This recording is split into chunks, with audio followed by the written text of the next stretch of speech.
ಚಿಕ್ಕಬಳ್ಳಾಪುರ ಜಿಲ್ಲೆಗೆ ನೂತನ ವರಿಷ್ಠಾಧಿಕಾರಿಯಾಗಿ ಆಯ್ಕೆಗೊಂಡ ಕುಶಾಲ್ ಚೌಕ್ಸಿ ಅವರು ಈ ಮೊದಲು ಚಿಕ್ಕಬಳ್ಳಾಪುರ ಜಿಲ್ಲೆಯ ಚಿಂತಾಮಣಿಯಲ್ಲಿ ಎಎಸ್ಪಿ ಆಗಿ ಸೇವೆ ಸಲ್ಲಿಸಿದವರು. ಬಡ್ತಿ ಪಡೆದು ಹುಬ್ಬಳ್ಳಿ ಧಾರವಾಡ ಜಿಲ್ಲೆಗೆ ಕುಶಾಲ್ ಚೌಕ್ಸಿ ಅವರನ್ನ ನೇಮಕ ಮಾಡಲಾಗಿತ್ತು. ಪೊಲೀಸ್ ಇಲಾಖೆ ಸರ್ಜರಿ ನೆಪದಲ್ಲಿ ಸುಮಾರು 25ಕ್ಕೂ ಹೆಚ್ಚು IPS ಅಧಿಕಾರಿಗಳನ್ನ ವರ್ಗಾವಣೆಗೊಂಡ ಹಿನ್ನೆಲೆ ಚಿಕ್ಕಬಳ್ಳಾಪುರಕ್ಕೆ ನೇಮಕಗೊಂಡಿದ್ದಾರೆ.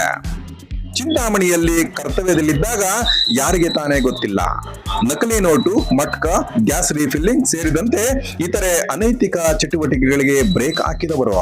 ಅಂದಿಗೆ ಇಡೀ ಪೊಲೀಸ್ ಇಲಾಖೆಯನ್ನ ಉತ್ತಮ ಒಡನಾಡಿಕೊಂಡಿದ್ದವರು.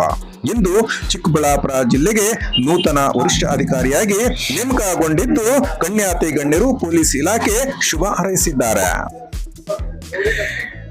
ಈಗಾಗಲೇ ಚಿಕ್ಕಬಳ್ಳಾಪುರ ಜಿಲ್ಲೆಯಲ್ಲಿ 2 ವರ್ಷಗಳಿಂದ ವರಿಷ್ಠ ಅಧಿಕಾರಿಯಾಗಿ ಸೇವೆ ಸಲ್ಲಿಸಿದ ಹೃದಯ ಸ್ಪರ್ಶಿ, ಸದಾ ಹಸನ್ಮುಖಿಯಾಗಿ ಜನಮನ್ನಣೆ ಪಡೆದ DL ನಾಗೇಶ್ ರವರು DCPಯಾಗಿ ಬಡ್ತಿ ಪಡೆದು ಬೆಂಗಳೂರು ಕೇಂದ್ರ ಕಚೇರಿಗೆ ವರ್ಗಾವಣೆಯಾದ ಹಿನ್ನೆಲೆ ಇಡೀ ಚಿಕ್ಕಬಳ್ಳಾಪುರ ಜಿಲ್ಲಾ ಪೊಲೀಸರು ಅದ್ದೂರಿಯಾಗಿ ಹೂವಿನ ಮಳೆಗೈದು ಬೀಳ್ಕೊಡುಗೆಯನ್ನು ನೀಡಿದ್ದಾರೆ.